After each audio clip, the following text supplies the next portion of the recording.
Huvellezî yuhyi ve yumît. O Allah ki hayatı yaratan da O'dur, ölümü yaratan da O'dur.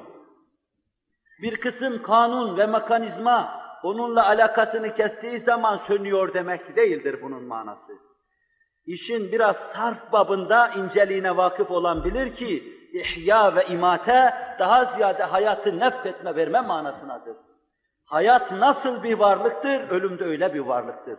Hayatı yaratan Allah olduğu gibi mevti yaratan da Allah'tır. Mekanizma ortadadır. Maddeler vardır.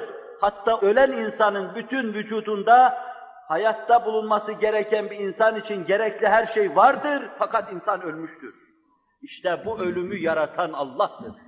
Geçen de çok yakın bir kardeşimiz, bir doktor abimiz naklettiler. Materyalist bir arkadaşım var dedi. Ölüm hadiseleri karşısında öyle şaşkına, öyle kendinden geçmişe döner ki ter kan içinde kalır, ne yapacağını bilemez. Benim de bulunduğum bir yerde bir adam birdenbire kalp krizinden gidiverdi. Ağzına kapadı, teneffüs yaptı, suni teneffüsle adamın hayatını iade etmeye çalıştı. Allah Celle Celaluhu imate feliyle tecelli ettikten sonra hayatı geriye çevirmeye imkan olmadığı için şaşkın cenazenin yüzüne baktı, anlayamıyorum bu ölümü dedi. Mekanizma yerinde durduğu halde niye insan ölüyor? Tıp, ilim hala bu büyük hadise karşısında şaşkındır.